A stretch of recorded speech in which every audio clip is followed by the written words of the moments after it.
Starting now to the top left of Belshia Vestige, we have the Protoss player for LGIM. We have LGIM YongHwa. YongHwa, a lot of people expecting him to get out of this group. He's not done it just yet. He needs a little bit more. Starting to the bottom right, we have the Terran player for Team FX Open. 0-3 in the group. FXO SC. Former clanmate of Keen, actually, from FOU. Yeah, exactly. Keen and SC are former teammates, and if SC wins this game, then Keen is through. If he wins right now, Keen is in Code S. No matter what happens, Keen will be in Code S. That much is for sure. So, I mean, you know, given that they're former teammates and they're probably friends, I expect that SC is going to put his whole heart into this, because that's what's most important for him now. So just to break this down for you guys, SC is already in Code A. He cannot advance today. But if SC wins right now, then Keen will be in Code S. And if then Avenge wins the game against Keen later on, Keen and Avenge are going to advance. If Keen wins the game though, then YongHwa is through. So no matter what happens here, no matter who wins, what YongHwa has to hope for is that Keen takes it. So even if YongHwa loses here, if Keen takes the next series, he will advance. By the way, just mentioning ticket sales here, go to GOMTV.net/2013 WCS Finals. Check out those tickets. Definitely going to be awesome to check it out. You guys can watch myself and Calder broadcasting the matches along with Taeus and Artosis, and we'll have the English audio in the stream for anyone that comes here locally, so don't forget that either. Exactly. Alright, so jumping into this game now, we have the reactor already being built here for SC. And what is he going to show us today? Against Avenge earlier in the series, he was trying to be a bit more aggressive with double Reaper on Daybreak, but that's something that didn't work out too well for him. No, not at all. I mean, we'll see how this one goes for him. It looks like he may, in fact, make 2 Reapers here. He could just go for the Command Center, you know, first, but I mean, obviously with the gas is built up, it doesn't make any sense for him to do anything but the Reapers, unless he was going to go for a factory. And there's the double Reaper right now. SC lost, well, if you look at the record for SC in Heart of the Swarm in the Terran vs Protoss, looking at his offline games, he lost against Avenge twice. And he took the one remaining game that he played against Protoss, where he defeated Mad Bull. For YongHwa, it's a very similar record. Lost twice against Keen, but took a game against Lucifron with a 2-0 back at IEM in earlier this year. Yeah. So at this point, we have the double Reaper once again to scout, to take maybe down a few probes. And on a map like this, you can get a lot more scouting information, like for example on Daybreak. But we have already the bunker at the front for the Marines, so playing this a little bit more safe and not as aggressive as against Avenge. Right, and he sees the Mothership Core with the Watchtower. You know, YongHwa is so known in Wings of Liberty, mostly because Artosis spoke so highly of him, but known for the matchup against Terran. And like you said, Heart of the Swarm so far not so good. Not as good. Reapers here on this map, a much better map for Reapers jumping into the back of the base, so he has a lot more utility with them on this time. Robo coming in immediately, and we have the early engineering bay here for SC, going into this fast +1 attack upgrade that we've seen so many Terran players use against Protoss. And the Mothership Core escapes without having to use the Time Warp. That's great for YongHwa, so you can send that straight back home. And YongHwa is actually going for the Tails build here. Yeah. He's losing a few harvesters here, but yeah, he's going into robotics. At the Twilight Council, we could see him with Warp Prism and DTs, which is what Tails really did. And then very late at those extra gateways. I think it's very likely. Very good defense so far against the Reapers. It's funny that he's got this build up against Reapers. His denial on the Reaper jump-in is so good that even though there are 2 Reapers, SC still hasn't been able to see what he's doing. Goes for Observer first. Yeah, Observer, Twilight Council is ready and the extra gateways are on the way. Here comes the Blink upgrade though. Yeah, this is a bit of a Blink timing we're going to see here. Not what you would expect to see with the robotics, because you can just use the Mothership Core in Starcraft 2 Heart of the Swarm. Yeah, exactly. Playing this a little bit different here. If he goes for the Blink timing, though, I really want to see what he's going to do with. Maybe he's just afraid that his core is going to be sniped, or wants to leave it at home for the additional defense.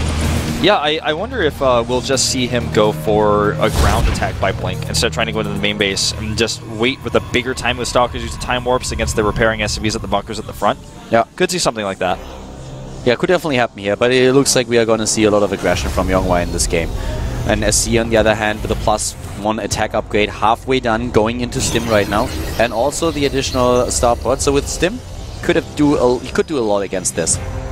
But scouting is going to be everything, and so far he doesn't really know what's happening. He sees the Observer, takes it out immediately. So the Observer actually not even seeing a whole lot. He sees the starport timing, and he's got to be thinking right now, well, I got to go over there right now if I'm really going to make this timing work. He may just add a robotic support bay and use the blink for drop defense instead, because at this moment in time, with Stim on the way and with Medivacs out this quickly, it's not going to be easy to make this timing work. He is going to move out now. Go for it. He wants to do something with that tech lead that he has right now. I mean, he rushed to blink. Yeah, I mean, he rushed to it, and he needs to get over there. He's not really going to hit his timing. Blink's going to be done before he even has forward pylons up or his army's there. Yeah, the pylon at the bottom left is now about to be completed. He's getting additional observers right now. Currently, he's looking at 2 observers. He's getting a 3rd now. He will have observers everywhere on that map. He doesn't have a Warp Prism, so he's not going to go for any Sentry Force Fields or anything like that like we've seen in other matchups. He's just going to blink in here and hope for the best, it looks like. You know, if he had the Mothership Core there, he could actually use Time Warp on the ramp, which he doesn't have yet. Killing a lot of Marines here, though. There's no combat shield just yet. This helps him a lot. Nice. Stim is not ready either. Nice hit here. Yeah, Stim isn't done. Only the +1 attack upgrade. But this is what I was talking about. The Medivacs helping out so much against this type of attack because he can just heal. The Stalker DPS is so slow. He killed so much here. The big problem really that he lost 1 Stalker, but he can do so much with this if he executes it well. And we have YongHwa now heading into Double Forge and also the charge upgrade. But he's still sniping the bunker, and there are no SCVs to repair with good blink micro. He can do so much damage here, and he does. Yeah. He has to hope for Stim to finish. SC, that is. Nice target on the Medivac, loses nothing. He can blink away here now. Very nice defensive blinks. He's got the forward pylon. He can warp in here. A lot of damage done, a lot of pressure by YongHwa. Here comes the Stim, and the Stalkers are currently in cooldown, but the reinforcements are on their way. Well, now he can't blink in the main, but like you said, the reinforcements here so strong, and he just doesn't have a lot of hit points with no combat shields. Yes, he can Stim, but that costs him hit points. He's stimming again, and he's losing so many hit points. There's only 1 Medivac, and YongHwa could actually just go in and try to take down those units as soon as Stim runs out, and that's exactly what he's trying to, at least sniping that Medivac, but he blinks into the main base instead. And now he's going to have the concave at the top of the ramp where he can pick off depots and chase those SCV or the Marines down as they try to come in. Now he can blink out either too if he wants to. Yeah, trying to run away here, blinks away and also saves the Observer, at least for now. I think he accidentally killed his own, or finished off his own depot. He's probably going to die either way. Well, right now we have him with the transition. He's already going into a few Immortals just as a safety precaution, and we have him also with the Robotics Bay so that he can start with his Colossi. Still doing damage at the natural. He's just everywhere at this point. Yeah, he can actually turn around and kill those Marauders. Decides not to. Yeah, another Stim will be right. Oh, good nice flank trap here by SC. No concussive shells, but there's so much DPS now with Stim completed. Oh, wow, YongHwa with a huge mistake here. You know, he didn't know the army was coming. Yeah, that was more like a ingenious move by SC than a mistake by YongHwa. He actually assumed that there was no danger at all, so he just blinked away as soon as the cooldown was ready again. For sure. 1-1 coming out for YongHwa, so even though he lost a bunch of Stalkers, it's not like SC got, you know, his whole footing back, but it looks like more and more likely that YongHwa is going to try to hit a timing with 1-1 Colossi and the gateways. He goes into 6 gates in total. And, you know, he's going to have an opportunity to use that Immortal as well to bust down the bunkers he encounters, but the Medivacs really are his problem. They're his biggest enemy right now. There could be a huge drop also in the main base. But there's already the Photon overcharge. He's just trying to zone him out. But with this many Medivacs, there could be a massive drop in the main base. Yeah. He really could. I'm a little bit shocked to see he doesn't even scare the idea of it. There are a lot of observers, though. I really have to give it to YongHwa. With this many observers on the map, he has a great read on what's going on. Yeah, they're watchmen, really. I mean, they're out there watching. He's got a beat on that entire army. Zealot comes in here for YongHwa to spot if the 3rd command center has been placed. It has not at this time. That Reaper finally finished off so he can start the 3rd base. Yeah. And it looks like YongHwa's not going to hit the timing, but rather just going to transition here. He's already had 2-2 on the way for a while. Exactly. He started the 2nd attack upgrade now, so SC, on the other hand, we have him with the 3rd command center that is just now walking over or flying over to the 3rd base. And he is also going into +2/+2. And currently just looking at the supply, both of them are evening out at this point. And SC really making this work with that flank that he set up against the Stalkers earlier. Taking down so many of them, that made up for the losses that he suffered earlier when YongHwa tried to hit with that blink. Yeah. Phoenix comes in here, spots the 2 Medivacs, so that's not what he's really looking for. He wants to see if the 3rd base has been placed, but, you know, an added bonus there. That's going to annoy SC quite heavily. His third base is added very late. He was a little bit apprehensive about the attack coming around the right side. He wasn't sure if he was going to be able to hold that Nexus. And still, it's going to be a challenge. His units are not quite in position just yet.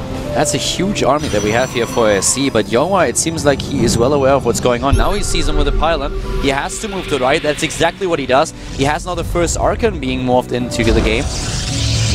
And yeah, at this point, SC is just not really too confident. But ooh, flanked by YongHwa. Yeah, he can actually blink and pick off some of these medevacs if he wants to. And right now, SC stimming only a few units very carefully. Now he has the concave. Does he fight? He has to. He charges in, he's setting up the flank, and he does a really good job there. No Vikings on at all. Those Colossi doing a lot of damage, and now he can just blink in and take down a few of the medevacs, which is exactly what he tries to do. Yeah, SC with very few spaces to run away with. He escapes to the top right, but this army is toast. He can target whatever he wants, whether it's a Marauder or a medevac. SC is getting whipped here by YongHwa. YongHwa has so many units, is just chasing his opponent across the map. Once again, taking a lead in overall supply, having Stalkers already set up to intercept those medevacs that were heading to the top right.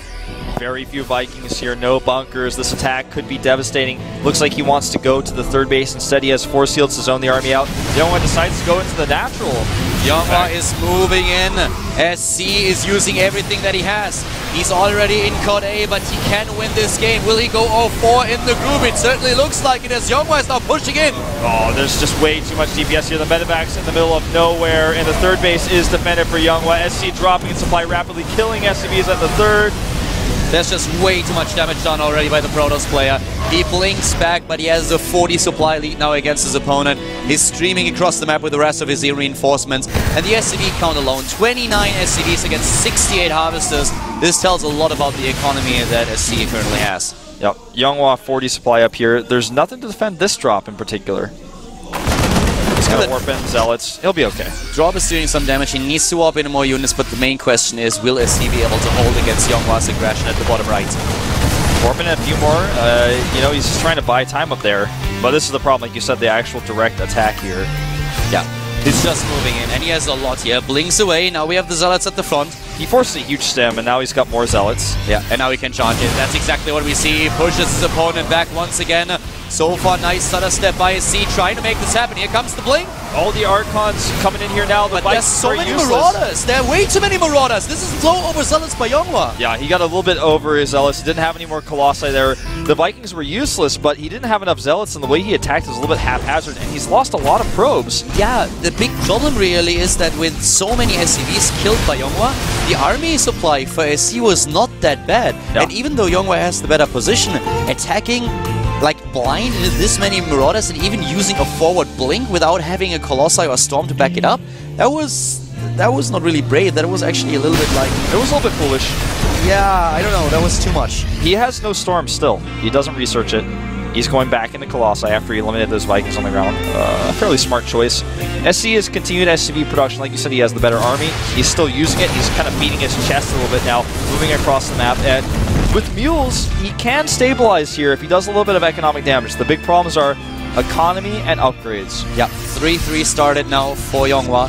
That will give him a massive lead, but we still don't see a Storm on the production tab. He's still going for Colossi only, and it's a good choice given that we only have 2 Vikings for SC.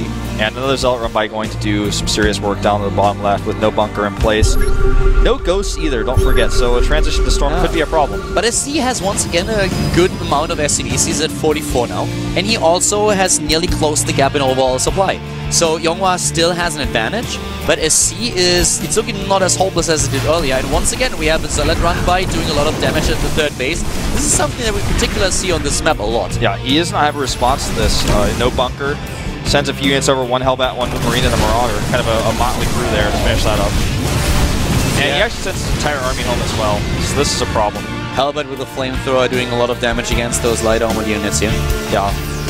You know, SC turning his entire army around means he misses his opportunity to use that army advantage over YongHwa and attack the third base. All he can hope for now is a denial of a 4th, and for him to just catch up with upgrades. He has to be patient, he has to turtle right now. Starts the Ghost Academy, gets those refineries up.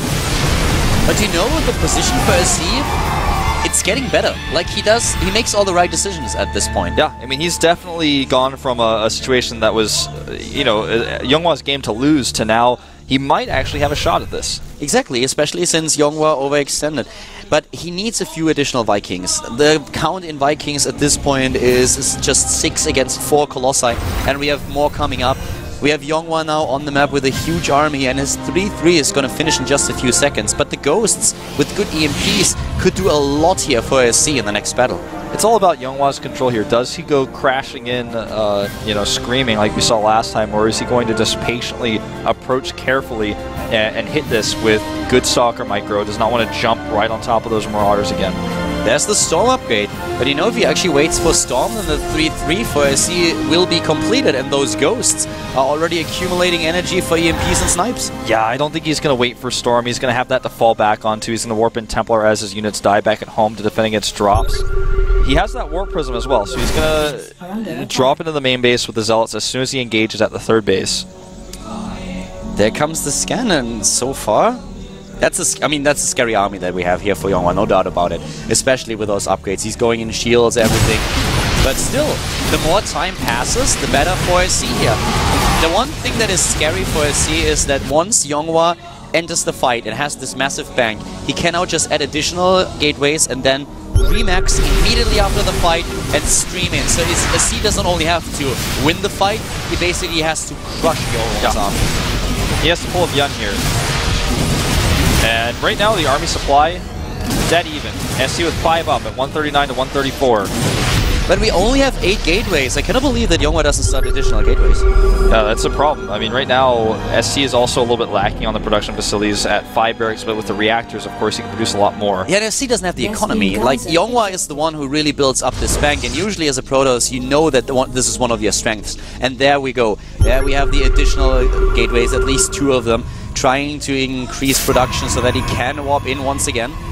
Dark Shrine going down here right now, and he was going to be able to use DTs for drop defense. 9 Ghosts!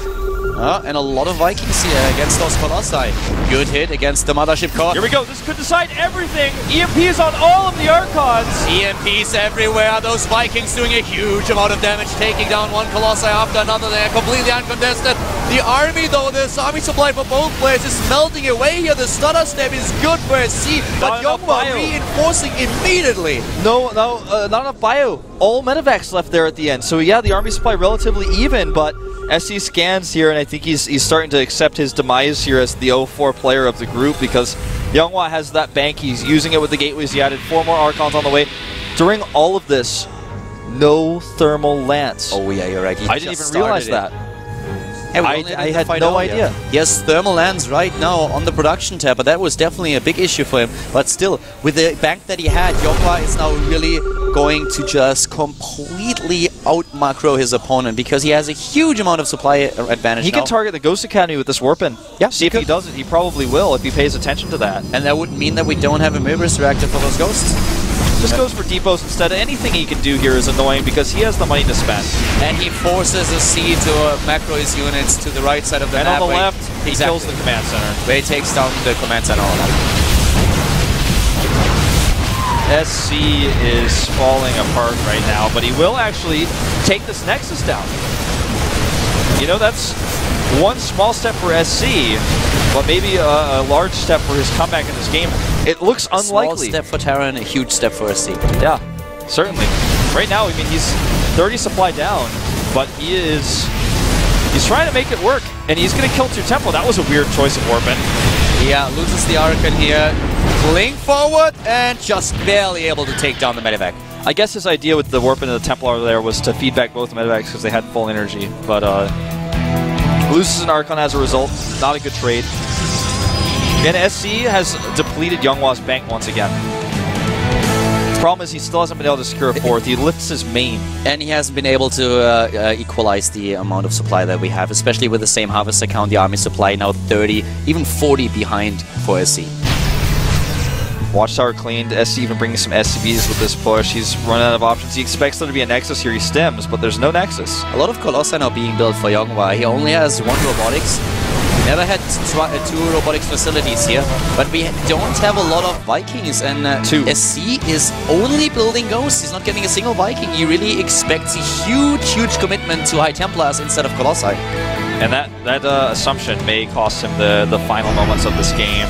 SCV is repairing each other as they're healed. Warping in the main base once again to the bottom right, but the main army is heading into the natural. And this time he gets the Ghost Academy. He targets it. He will lose the Warp Prism to a Viking, but YongHwa doesn't care about that. He wants to go for the home stretch. EMP's on everything and a good concave here. Really good concave, and YongHwa has to move back here. He needs to be careful. This is a chance for SC to take down a huge amount of units. Reinforcements though, and there's again not a lot of bio underneath those medevacs. It's just medevacs floating in the air, and that's it. GG. No Vikings, a big problem here for SC. SC goes 0-4 in Group F of the up and downs, and YongHwa, he does what he can, but in the end, he has to rely on Keen. He has to rely on Keen, man. But what a great game he played. He made the one mistake, but he was able to transition pretty well outside of that. You know, having the 4th base up on time, getting the Templar. He also forgot Colossus range. That alone, I think, probably would have won him that initial fight that he just kind of charged in on. Yeah.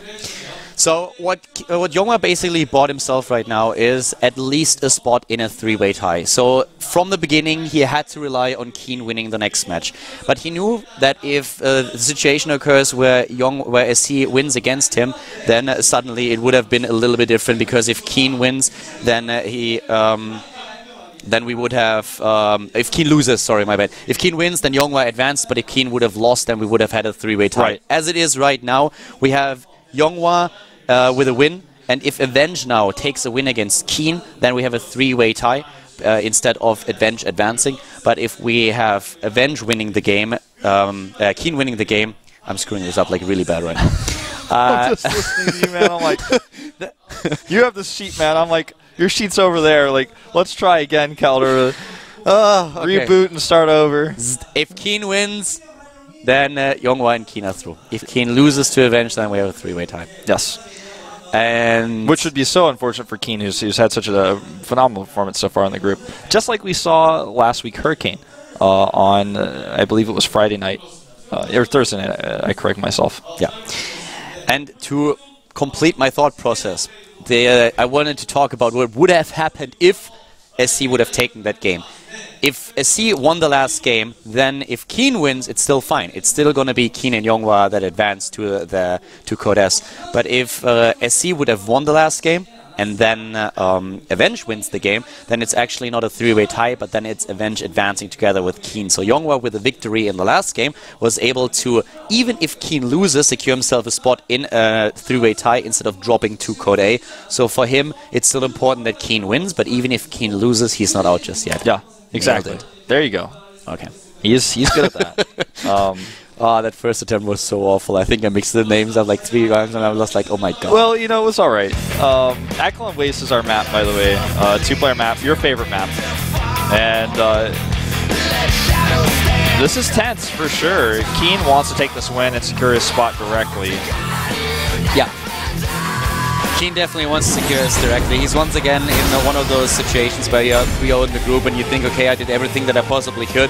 But if he loses here, then we will have a 3-way tie between Avenge, Keen, and YongHwa. Yeah. For Avenge, of course, everything on the line here. If he's taken out, then Keen advances together with the LGIM Protoss. Exactly. Keen looking a little bit... he's making some funny faces while he's trying to get that headset on. But yeah, Keen having a dominant performance in this group. Unfortunately for him, winning against the players who have kind of become the punching bag. So he needs to take out Avenge here to secure his spot for certain. Yeah. Avenge still has a chance. Can he use it though? This is what we are going to find out right now. Potentially the last game of the group today here at the GSL Up and Down Group F. Avenge up against Keen, brought to you by Colored Wolf.